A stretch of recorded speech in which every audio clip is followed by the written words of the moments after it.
السلام علیکم ورحمۃ اللہ وبرکاتہ نحمده ونصلی علی رسولہ الکریم اما بعد فاعوذ باللہ من الشیطان الرجیم بسم اللہ الرحمن الرحیم محمد رسول اللہ والذین معه اشداء علی الکفار رحماء بینہم آمنت باللہ صدق اللہ مولانا العظیم وبلغنا رسوله النبي الأمين المتين المكين المختار الكريم ونحن على ذلك لمن الشاهدين والشاكرين والذاكرين والحافظين والواصفين والحامدين والحمد لله رب العالمين.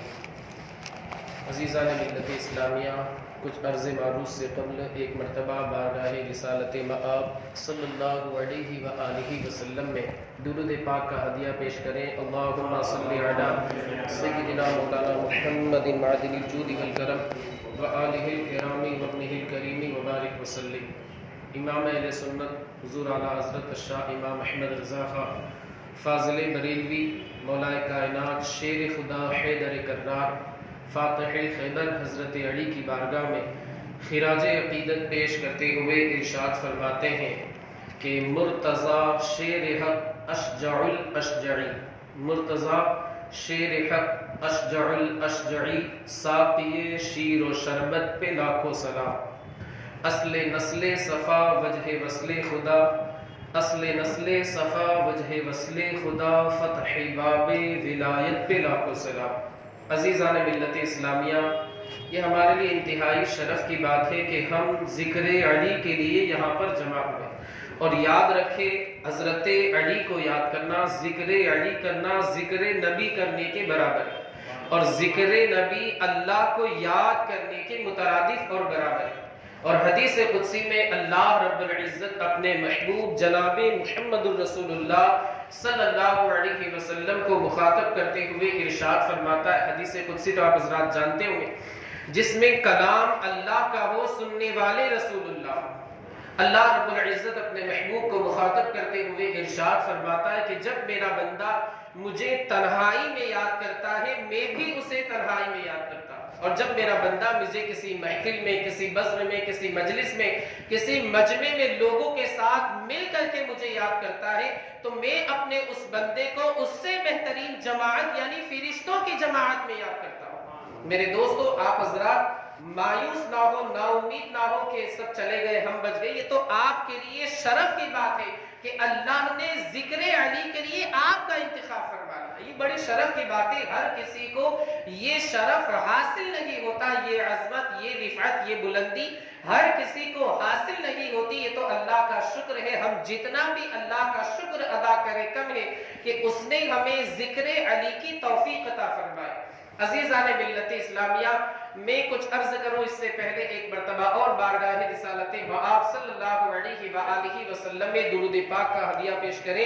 اللہم صلی علی سیدنا مولانا محمد معدن الجود والکرم وآلہ الکرام وابنہ الکریم وبارک وسلم. حضرت علی کی محبت کے تعلق سے میرے آقا فرماتے ہیں کہ علی کی محبت، علی سے الفت رکھنا، علی سے انسیت رکھنا گناہوں کو اس طریقے سے دھو دیتا ہے جس طرح آگ لکڑی کو جلا کر کے راکھ کر دیتی. تو حضرت علی سے محبت کا ثبوت آپ حضرات یہاں پر دینے کے لیے حاضر ہوئے. انشاءاللہ اس حدیث پاک کے صدقے میں اللہ حضرت علی کے صدقے میں اور ان کے وسیلے سے ہماری بے حساب مغفرت فرمائے. میرے دوستو، حضرت علی کی شان اور ان کی عظمت کو دیکھیں. حضرت علی رضی اللہ تعالیٰ عنہ کے تعلق سے آتا ہے کہ آپ عام الفیل کے 30 سال کے بعد آپ کی ولادت ہوئی. آپ کے والد کا نام ابو طالب. ابو طالب کا اس وقت حال یہ تھا کہ تنگی کا زمانہ تھا، غربت کا زمانہ تھا، افلاس کا زمانہ تھا. اس وقت مال کی کثرت اور فراوانی نہیں تھی. تو معاہدہ یہ ہوا کہ جو ابو طالب کے بیٹے جن کا نام جعفر تھا، ان کی کفالت، پرورش اور تربیت حضرت عباس رضی اللہ تعالیٰ عنہ کریں، اور مولائے کائنات شیر خدا حیدر کرار کی تربیت کوئی اور نہیں آمنہ کے لال فرمائے. آپ ذرا سوچو تو صحیح، جس ذات کی تربیت کونین کے مختار فرمائے، سید الکونین فرمائے، امام الانبیاء فرمائے، اس ذات کی عظمتوں کا کیا کہنا. اب حال یہ ہوتا ہے کہ حضرت علی نے جب اپنی آنکھیں کھولی تو کہیں اور نہیں اپنے آپ کو آغوش محمدی میں پایا صلی اللہ علیہ وسلم۔ جب حضرت علی نے آنکھیں کھولی سب سے پہلے جس چیز کا دیدار کیا وہ کوئی اور نہیں مصطفیٰ کا جمال تھا۔ جس جمال کے تعلق سے، جس کمال کے تعلق سے، جس حسن کے تعلق سے حضرت حسان بن ثابت فرماتے لا يمكن الثناء واحسن منك لم تر قط عيني واجمل منك لم تلد النساء خلقت مبرئا من كل عيب كأنك قد خلقت كما تشاء۔ اسی کی ترجمانی کرتے ہوئے بریلی کے تاجدار فرماتے ہیں وہ کمال حسن حضور ہے کہ گمان نقص جہاں نہیں، یہی پھول خار سے دور ہے، یہی شمع ہے کہ دھواں نہیں۔ اور فرماتے جس کا حسن اللہ کو بھا گیا ایسے پیارے سے محبت کیجئے۔ تیرے خلق کو حق نے عظیم کہا، تیری خلق کو حق نے جمیل کیا، کوئی تجھ سا ہوا ہے نہ ہوگا شہا، تیرے خالق کے حسن و عطا کی قسم۔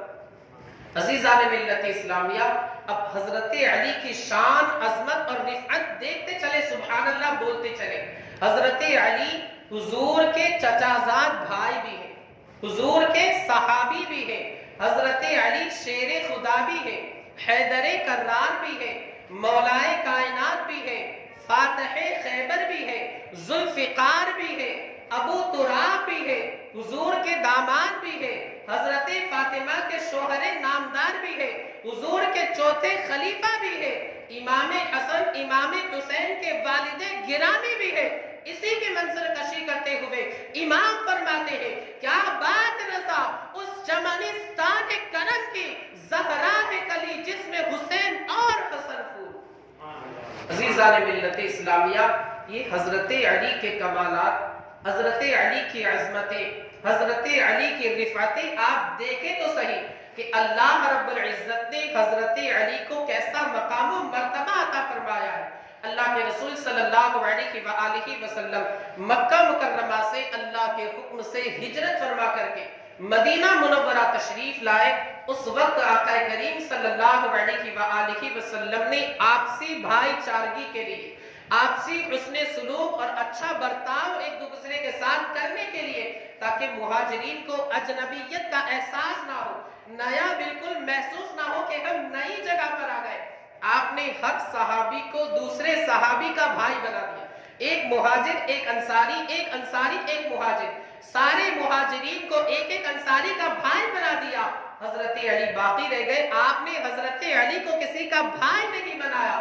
حضرت علی بارگاہ رسالت میں آتے مؤدب طریقے سے، ادب کے ساتھ، احترام کے ساتھ بارگاہ رسالت میں عرض کرتے یا حبیبی یا رسول اللہ علیک الصلاۃ والتسلیم۔